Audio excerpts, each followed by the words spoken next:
Hello again, this is Rodolfo Eric Angat, your teacher in Earth and Environmental Science. Today we'll be learning about the three types of plate boundaries. The three types of plate boundaries are divergent, convergent, and transform. Let's begin with the divergent boundary. The divergent boundary has a motion that can be described as spreading. As you can see on this picture shows us how the tectonic plates are moving in a divergent boundary. Look at the arrows. They are spreading or they are moving away from each other. In the middle of the two tectonic plates, this is tectonic plate 1 and this is tectonic plate 2.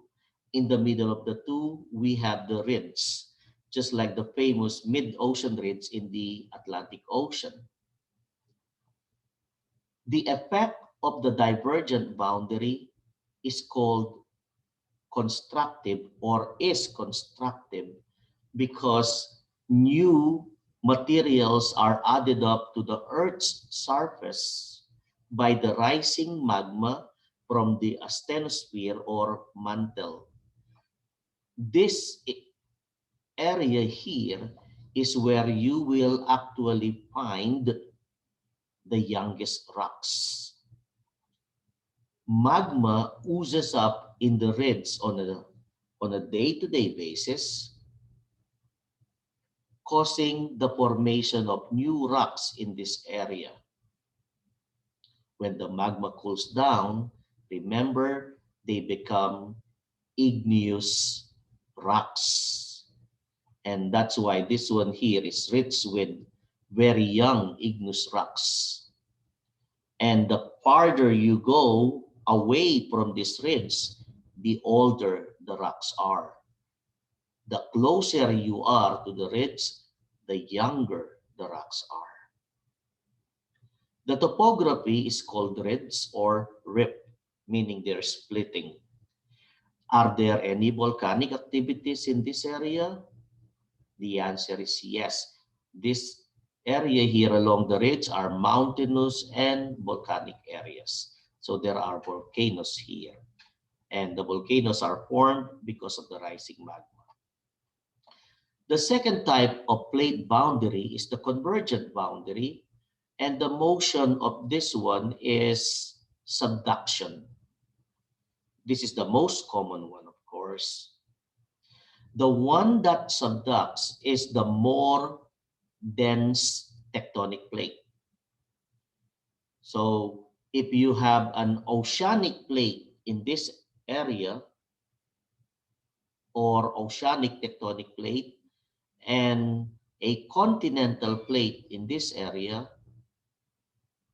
the oceanic plate is more dense. That is why it is the one that undergoes subduction. Remember, between the continental plate and the oceanic plate, or between the continental tectonic plate and the oceanic tectonic plate, the oceanic tectonic plate is more dense, which is why it is the one that sinks or it is the one that undergoes subduction. The motion of convergent boundary is subduction because of the difference in density. And the motion also can be described as coming together as opposed to separating with divergent. In convergent, they come together. They collide. And when they collide, the denser plate sinks into the mantle. As the denser oceanic plate sinks or undergoes subduction, the scratching between the oceanic plate and continental plate creates a friction in this area wherein earthquakes result. So this is what we call the focus or the origin of the earthquake. Subduction is common around the Pacific Ocean, which we call as the Pacific Ring of Fire. This subduction is the main reason why most earthquakes happen in the Pacific Ring of Fire, which is the one lining the outer part of the Pacific Ocean. The last type of plate boundary or plate margin is called the transform boundary. The motion is called lateral sliding. So it's lateral instead of separating or moving away from each other, instead of coming together or colliding.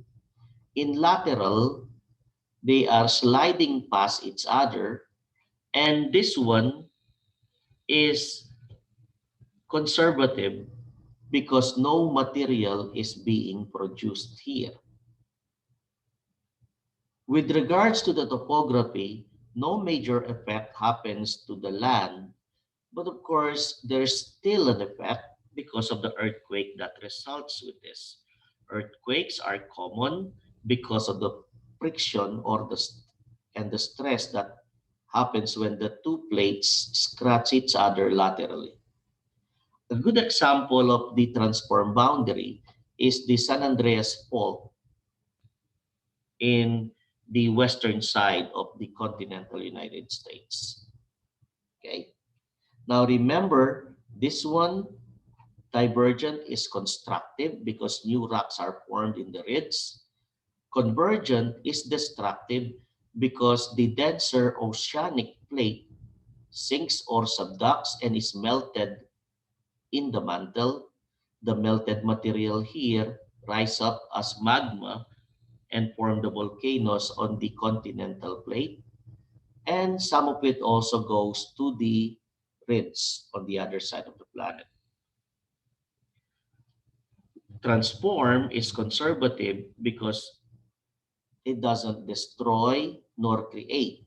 But of course, that's relative. Earthquakes destroy human-made structures and change the appearance of the landscape too, but not as major as what these two do to the surface of the earth. Now, this one is more common with the earthquake. Are there volcanic activities in transform? The answer is no. Okay. So remember what we've learned from Alfred Wegener when he presented his continental drift theory. And then after that, we have our science of plate tectonics. All of this are happening because of the movement of tectonic plates.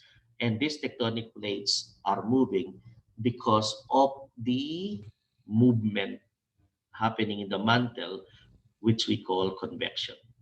Now, to reiterate about convection, or rather to reiterate about subduction, not convection, here is the oceanic lithosphere, which is denser. As it subducts or sinks into the mantle, it scratches the lining of the continental lithosphere or the continental tectonic plate. The scratching builds up stress that results to earthquake.